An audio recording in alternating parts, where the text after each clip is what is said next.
masih kolak di murid di tersebut ya.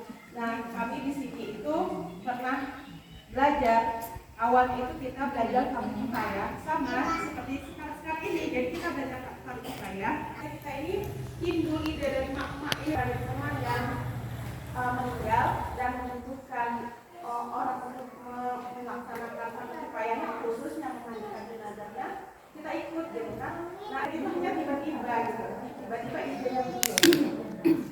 Setelah itu kita ini orangnya ada sebenarnya 9 orang. Nah mungkin sedikit perkenalan yang paling penting itu perkenalkan Uktuna, saudari kita Rifka Yasori. Nah, beliau juga dulu pernah di sini seperti yang telah dibilangkan Ustazah Nurjana.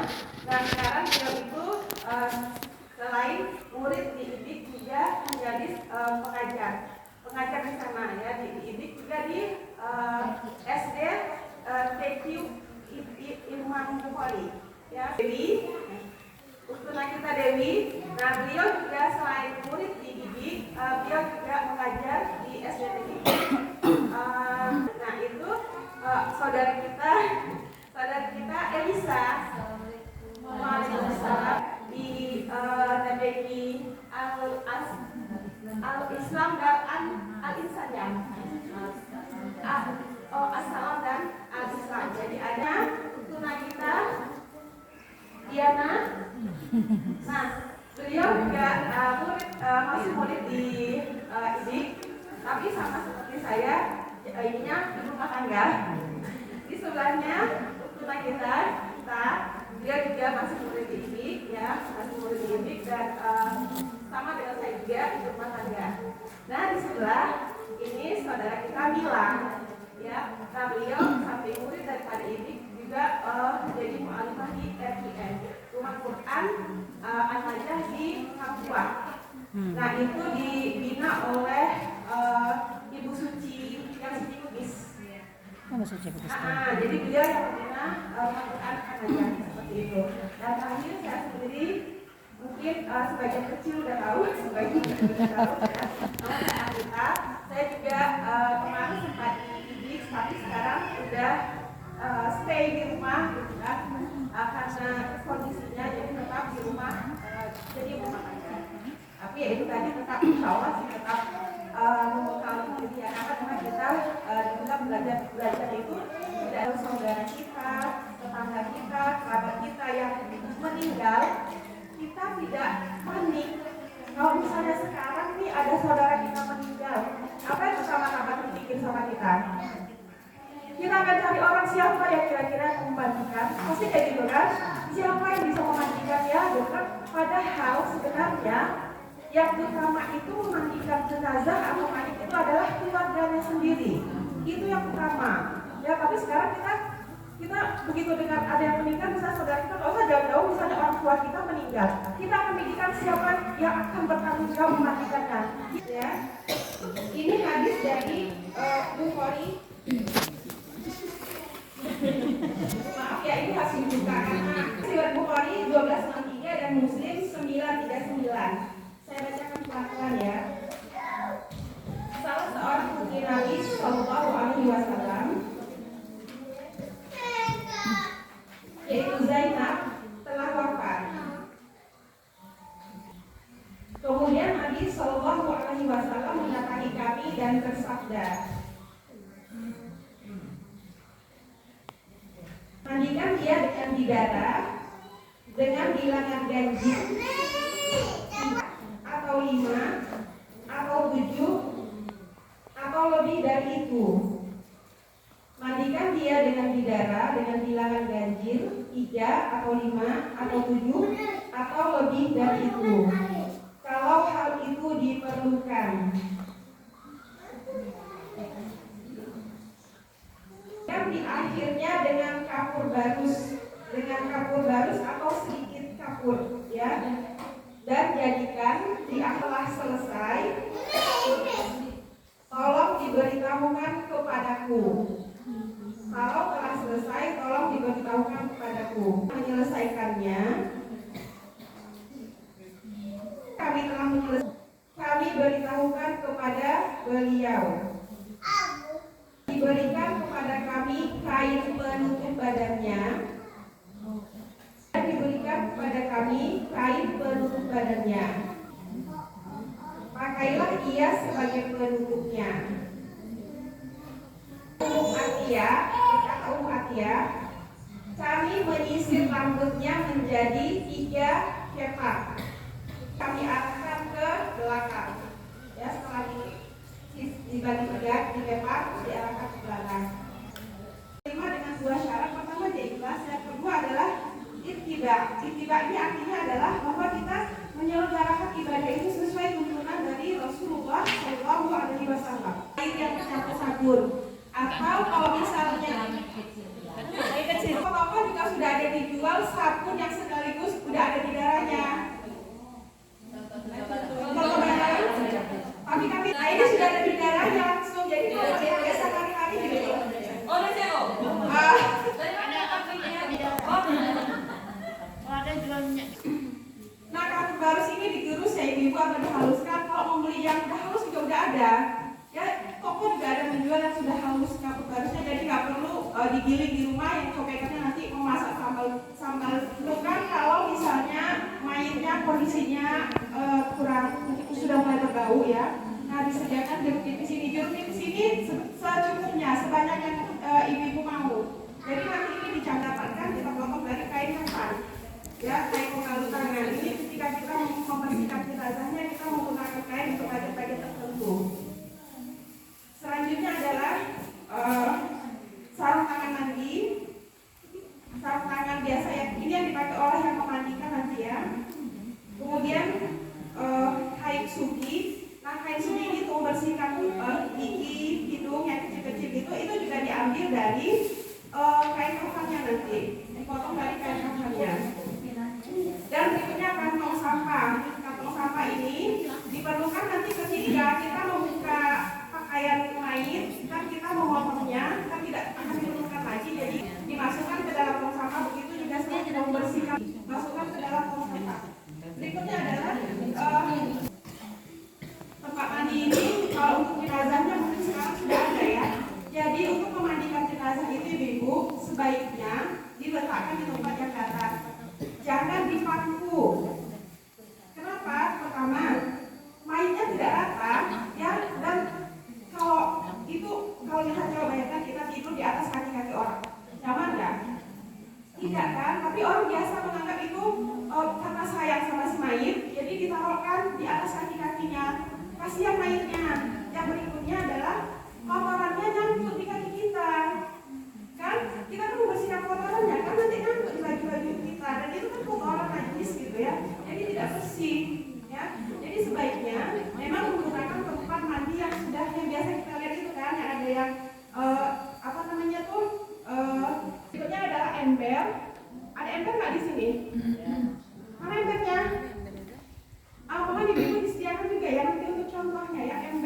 Ember ini berisi air sabun ya, air sabun yang tadi itu yang di darah ya, atau air sabun yang campur di darah. Terus airnya berisi air bersih ya, air bersih. Setelah itu air kapur barus. Jadi ada tiga ember yang diperlukan. Nah, ember yang untuk kapur barus ibu-ibu tidak punya, jadi nanti hanya untuk bilasan terakhir.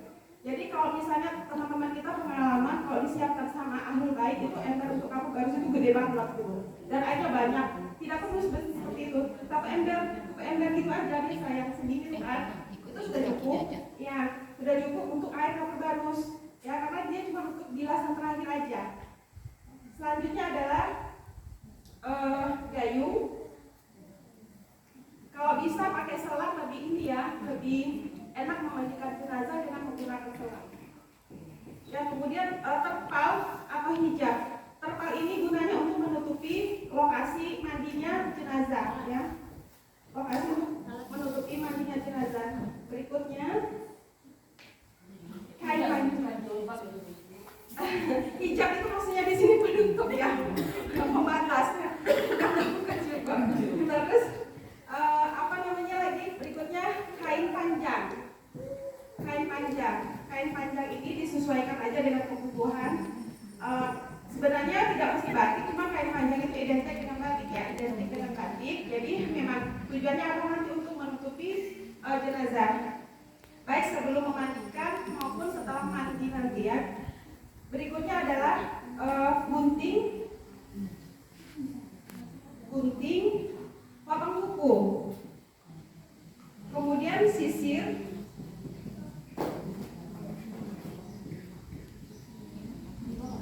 ya sisir. Kalau di sini secara medisnya dia membutuhkan yang ada namanya sukup medis. Sukup medis itu seperti apa namanya tuh untuk mengangkat orang itu, tapi dia bisa dilepas pasang. Jadi jenazahnya tuh tidak diangkat untuk ditaruhkan di situ. Biasanya sih kalau rumah sakit menggunakan itu mengangkat orang yang kecelakaan atau apa. Jadi dia bisa dibuka. Ini kalau misalnya ada bagus, cuman harganya lumayan mahal sih, saya seperti itu sekitar 1 juta ribuan gitu kan. Tapi dia ketika kita pakai ini untuk setelah memandikan jenazah itu lebih gampang, karena biasanya ketika mengeluarkan mayat dari kamar mandi ya teman-teman kesusahan gitu, karena harus kalau misalnya tidak ada, kalau perempuan kemungkinan besar tidak kuat ya, biasa bapak-bapak, jadi kan itu menyentuh ya. Walaupun kita sudah balut mayatnya dengan kain, tapi itu kan tetap menyentuh. Tapi kalau pakai scoop medis itu dia menghindari kontak dengan lawan medis. Selanjutnya adalah pengharum ruangan. Pengharum ruangan ini diperlukan kondisi tertentu. Kalau memang masalah saja mayatnya sudah mengeluarkan aroma gitu kan, mungkin kita bisa menyemprotkan pengharum ruangannya. Selanjutnya untuk pengaman sendiri APD ya, ini jika diperlukan ya, kalau memang kondisi jenazahnya kurang baik ya, sarung tangan yang dalam, maksudnya tuh yang sampai ke siku gitu, yang panjang, itu bisa dilihatkan itu. Nah kita itu panjang ya. Seterusnya sarung tangan yang di luar, jadi dia ada lapisannya, jadi nanti bisa dibuang. Kemudian celemek atau apron, yaitu gunanya untuk mengurangi sentuhan kita dengan air kotor dari mayat. Dan juga kalau biasanya nih kita memandikan jenazah itu kan kita tidak membawa baju ganti ya, jadi dia pulangnya dari itu nggak basah-basahan gitu. Selanjutnya juga masker dan face shield. Kalau diperlukan ya masker. Kalau masker ini walaupun kondisi jenazahnya normal, tetap digunakan. Ahlan masalah ustazah lagi ya.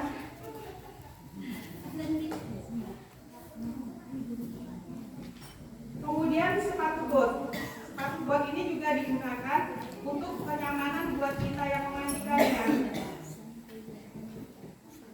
Nah ini adalah perlengkapan memandikan jenazah, ini yang harus kita siapkan ya. Jadi ketika teman-teman menghadapi situasi dan kondisi ini kan sudah dapat gambaran ya apa sih yang harus disiapkan gitu. Nah, ini dia perlengkapan yang harus kita sediakan. Empuk gitu ya. Nah kita luruskan secara pelan-pelan sambil diusap-usap. Begitu juga dengan kakinya. Karena apa? Karena kalau misalnya kita biarkan, misalnya kita menunggu petugas untuk memandikannya, itu kan memakan waktu. Mayat akan kaku, nanti memandikannya susah. Ya, jadi ketika pertama kali saudara kita meninggal, keluarga kita meninggal, kita perhatikan posisinya, kita rapikan posisinya. Ya, biar nanti ketika memandikannya baik gitu, tidak susah, tidak kaku. Dan ini dianjurkan mayat itu, kalau kita kan nunggu saudara dari Jakarta, dari Pekanbaru, dari Malaysia, dari Bandung gitu kan. Nah sunnahnya itu tidak seperti itu. Ya, sunnahnya itu kita memandikan tuh mayat itu disegerakan. Paling tidak 2 jam setelah meninggal itu kita sudah memandikannya. Tujuannya apa itu tadi? Biar mayatnya tidak kaku memandikannya, terus juga tidak, kalau misalnya kondisi mayatnya kurang bagus, jadi tidak menyebarkan penyakit. Ya, jadi dari 2 jam itu sudah. Nah, kalau mau menunggu menjelang misalnya sore menjelang besok kan tidak boleh memakamkan mayat kalau malam-malam ya, kalau situasinya tidak darurat, kecuali kemarin seperti COVID itu pernah walaupun tetap dikuburkan gitu kan. Kalau kondisi normal tidak disarankan, tidak dianjurkan untuk, malah dilarang untuk memakamkan mayat malam. Ya, kondisi jenazahnya sudah sangat itu berbeda. Memang harus segera dimakamkan, boleh malam ya. Nah jadi setelah kita mandikan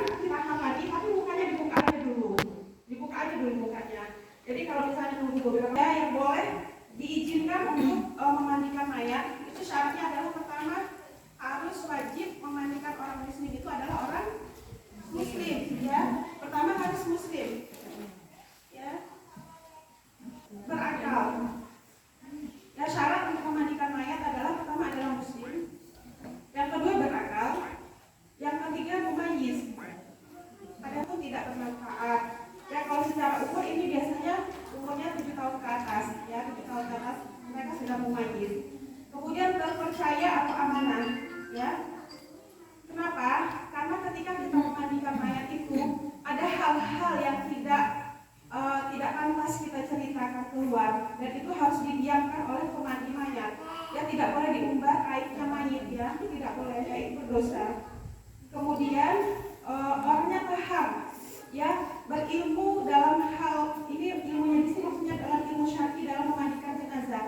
Ya, jadi tahu hukum penyelenggaraan jenazah secara syar'i. Kemudian lebih diutamakan dan yang paling berhak mengurus jenazah adalah seseorang yang mendapat wasiat, ya, dan tentunya harus berilmu. Walaupun dia sudah diwasiatkan oleh si mayit sebelum ketika hidupnya, minta dimandikan nanti oleh si fulan, ternyata si fulannya tidak paham, jangan diikutkan, gitu ya. Kalau si fulannya paham cara memandikan, baru bisa.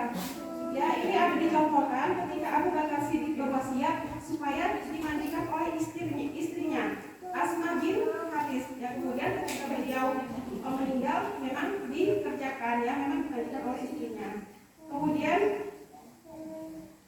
untuk yang paling ini, ya, yang perempuan memang harus dimandikan oleh yang perempuan. Yang laki-laki harus wajib dimandikan yang laki-laki, kecuali suami istri, ya. Suami boleh memandikan istrinya, istri boleh memandikan suaminya. Terus kalau misalnya ayah sama anak tidak boleh, ya, tidak boleh, ya. Walaupun ayah sama anak, maka semuanya tadi kita bacakan hadis Rasulullah tentang anaknya Zainab meninggal, beliau tidak memandikannya, ya. Beliau tidak memandikannya, beliau menyerahkan memandikannya kepada yang lain. Berikutnya,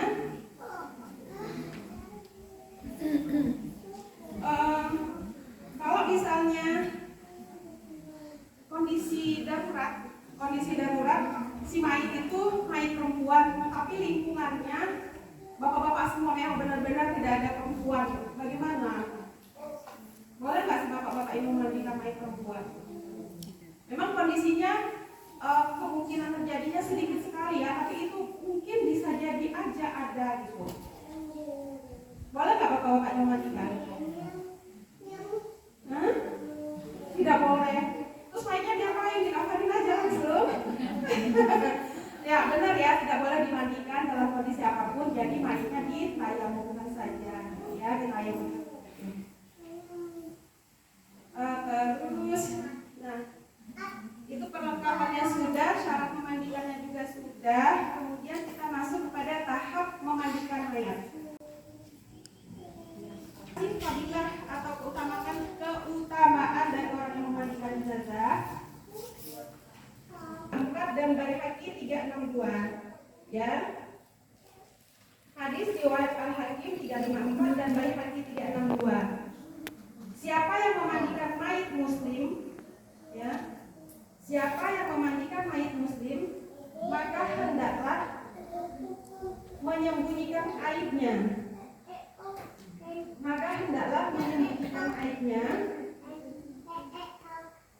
Dan Allah akan mengampuninya senilai 40 lipat pahala. Banyak ya ibu, 40 lipat gitu, ya. Padahal setiap hari kita tuh entah berapa dosa yang kita buat, ya. Mau benar-benar. Lanjut, siapa yang membuat lubang kubur untuknya dan menutupinya? Saya ulang, ya. Siapa yang memandikan mayit muslim, maka hendaklah menyembunyikan aibnya, dan Allah akan mengampuninya senilai 40 lipat pahala. Siapa yang membuat lubang kubur untuknya dan menutupinya, ya, jadi setelah dibuat kuburnya nanti dia ikut menimbunnya, maka baginya pahala seperti orang yang memberi tempat tinggal. Siapa yang membuat lubang kubur untuknya dan menutupinya, maka baginya pahala seperti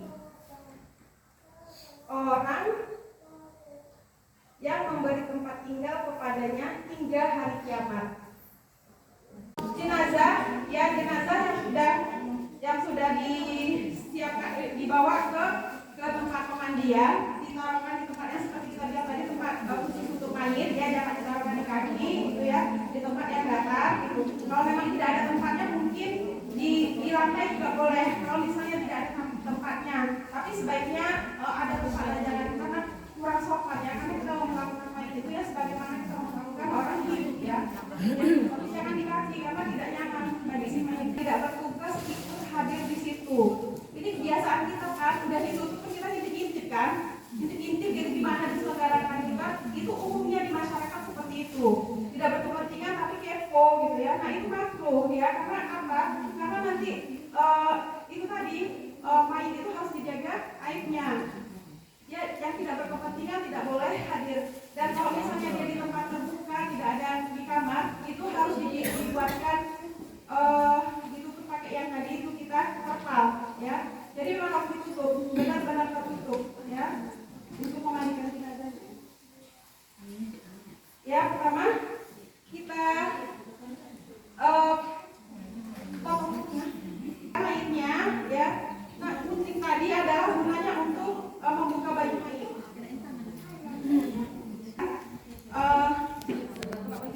Pertama itu tadi maaf ya di sini menutup awal, tapi sebelum ditutup kan dibuka dulu ya. Pertama kita buka bajunya itu dengan gunting ya. Nanti prakteknya nanti teman-teman bisa lihat. Ini biar ada panduannya. Pertama membuka baju si mayit ya, dan membuka semua yang ada di badan mayit. Gelang, cincin yang bisa dibuka. Terus kalau misalnya pakai yang palsu, kalau misalnya gigi palsunya bisa dibuka. Tapi kalau kira-kira tidak bisa dibuka, tidak usah dibuka. Ya, termasuk juga misalnya ada cincin, ya, cincin itu terkadang kan ketika dia memakai kan kondisinya masih bagus, tapi ketika sakit kan mungkin kembang atau gimana gitu kan nggak bisa dibuka. Jangan dipaksa. Ini ada kejadian di teman-teman kita dan memang dibiarkan. Tidak boleh kita paksa membukanya karena itu menyakiti si mayat. Ya sudah, berarti rezeki kita mah ya dengan cincinnya. Jadi tidak boleh dipaksa apapun itu. Tapi kalau misalnya ada yang pakai misalnya pakai sambung apa bulu matanya palsu dibukakan gitu, yang bisa dibuka kita buka. Tapi kalau nggak bisa jangan dipaksa. Ya, setelah itu bajunya itu kita gunting dari sisi sebelah ya, nanti ada contohnya. Terus membersihkan, memotong kuku. Jika kukunya panjang, ya, dipotong. Kalau misalnya masih, jadi sunahnya itu memotong kuku itu. Ini kan ada perut kuku kita kan. Apabila dia sudah melebihi, itu sebaiknya dipotong, ya. Tapi kalau misalnya panjang-panjang sedikit itu, biarkan aja, ya. Nah, apakah kukunya perlu disimpan, dikuburkan? Itu beda pendapat. Ada yang mengatakan harus disimpan, dikuburkan bersama si mayit atau boleh dibuang. Jadi teman-teman boleh terserah melakukannya seperti apa, ya. Setelah itu,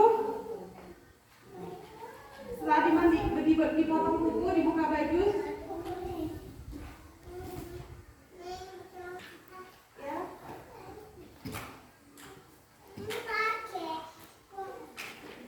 Jenazah, ya, mulai membersihkan jenazahnya. Pertama yang dilakukan, ini sebelum kita memandikan ya, kita bersihkan dulu jenazahnya.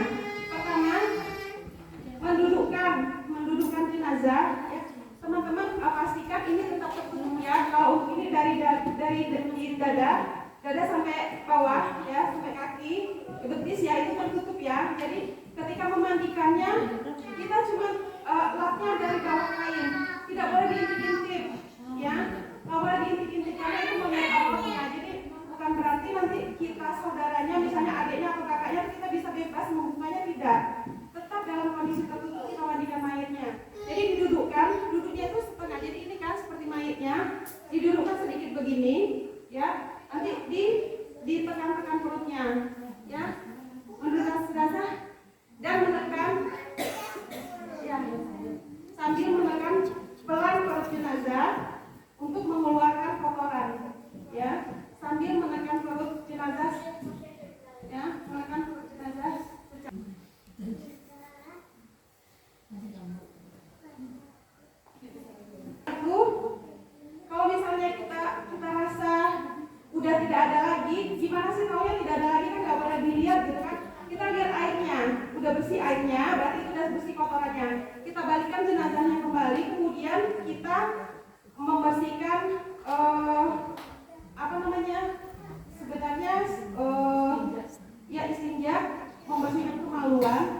bolehkan menyentuh kemaluan. Ya, ada yang bolehkan hanya sekali saja. Jadi kita mau pakai yang mana? Kalau misalnya kita ini boleh melakukannya sekali, tapi tadi tangannya dibungkus, ya dibungkus. Karena haram menyentuh kemaluan orang lain. Ya, jadi dibungkus tangannya. Jadi kita bersihkan aja sedikit, ya membersihkan sedikit. Nah terus kalau misalnya masih kotor kita siram. Ternyata airnya masih kotor, masih ada keluar kotoran dari situ. Kita siram juga nggak mau. Maka berarti apa? Kita masukkan kapas ke dalamnya. Ya kalau memang tidak mau lagi dibersihkan, kita siram. Tidak mungkin dikorek-korek ya. Jadi nggak boleh dikorek-korek gitu ya. Jadi kalau udah nggak mau dibersihkan, udah disiram-siram nggak mau bersih. Jadi ini kadarnya sampai kapan? Menurut teman-teman aja. Kalau teman-teman rasa sudah lama tapi masih tidak juga bisa bersih, ya udah ambil kapas, masukkan kapas ke dalamnya. Menghalangi keluarnya kotoran tersebut. Selanjutnya, nah setelah itu kita baru membasuh, ya, membasuh anggota wudhu. Mulutnya, membersihkan mulut itu juga menggunakan kain kafan yang kita siapkan sugi tadi. Sugi itu kita gunakan untuk membersihkan mulutnya, ya, membersihkan hidungnya, kainnya.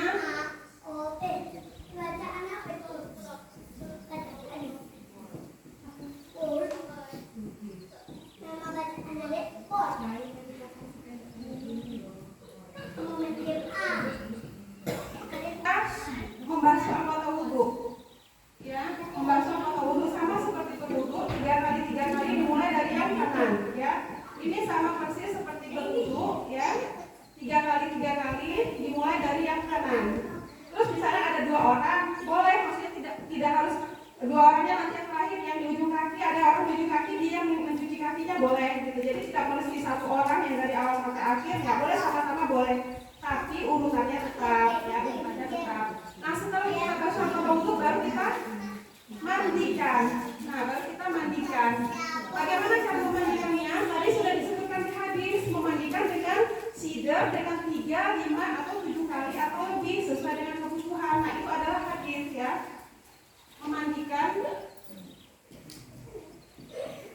Nah memandikannya ini seperti kaidahnya seperti mandi junub.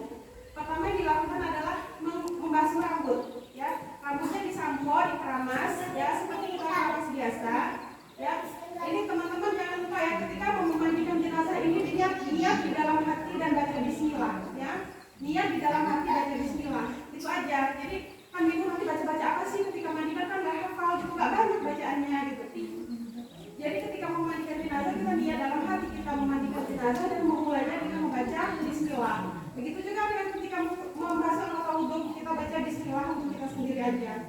Dan nah kita menyampo membersihkan rambut, ya. Ini setelah dibersihkan disiram, terus kita membasuh anggota badan sebelah kanan bagian atas. Jadi ini dibagi sebelah kanan atas dulu. Setelah itu disabun, ya. Setelah itu sebelah kanan bawah. Dan sebelah kiri atas, sebelah kiri bawah. Setelah disabun, kemudian disiram.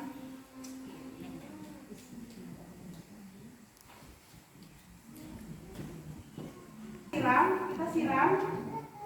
Nah selesai inilah prosesnya 1 kali. 1 kali mandi itunya ini, ya.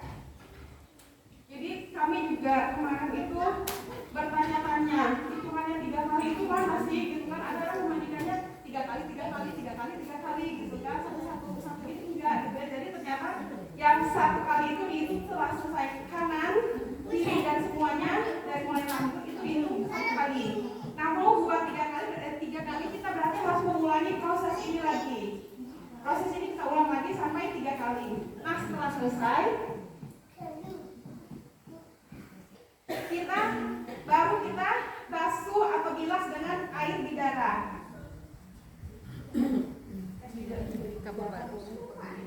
Bilas dengan kapur barus karena bidaranya tadi sudah kita pakai buat mandi, ya, buat mandi dan sabun. Jadi kalau misalnya tidak ada sabun, sebenarnya zaman dulu itu cukup dengan bidara aja, ya bidara aja. Tapi sekarang kan sudah ada sabun, jadi sabun mau campur bidara boleh. Kalau tidak ada tidak apa-apa.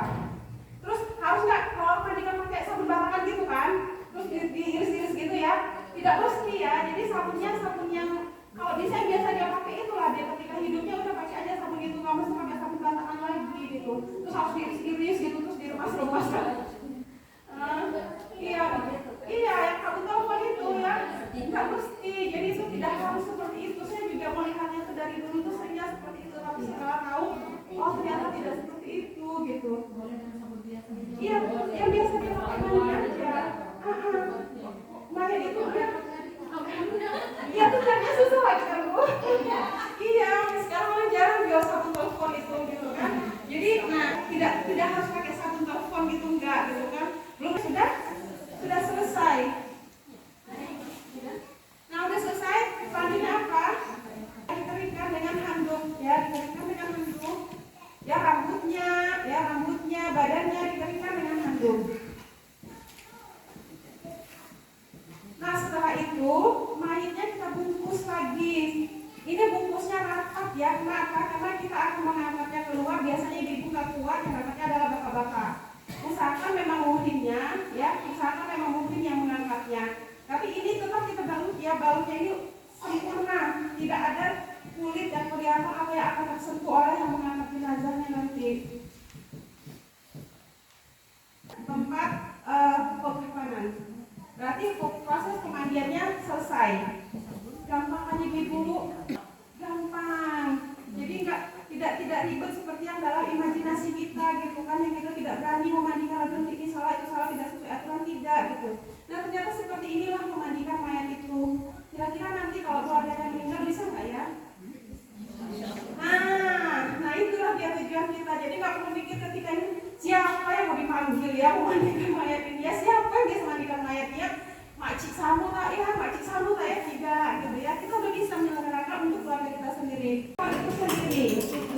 Nah kain kafan ini ibu-ibu sebaiknya diambil dibelikan dari harta si mayit ya. Sunnahnya seperti itu. Terus gimana? Kan udah ada perkumpulan yang menyediakan, boleh. Tapi kalau bisa kita menyediakan sendiri kan tidak masalah gitu. Dan itu memang ahsan, sebaiknya sunnahnya memang dari harta si mayit ya, dibelikan kain kafannya. Selanjutnya adalah kapas. Nah kapas ini sebenarnya tidak termasuk dalam sunnah. Kenapa? Pada zaman dahulu juga tidak menggunakan kapas, tapi ulama membolehkannya kalau memang diperlukan. Jadi kapas ini kalau memang diperlukan, ya. Setelah itu parfum ini nanti untuk diletakkan di kain kafan dan ke mayatnya sendiri. Setelah itu kapur bagus.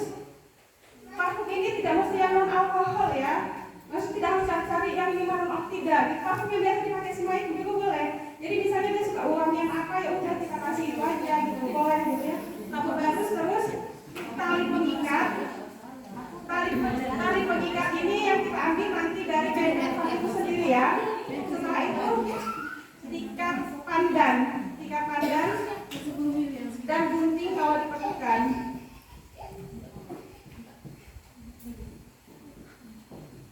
Nah, berapa sih kain kafan yang dibolehkan untuk kita perempuan? Ada yang tahu? Berapa perempuan itu boleh pakai kain kafannya?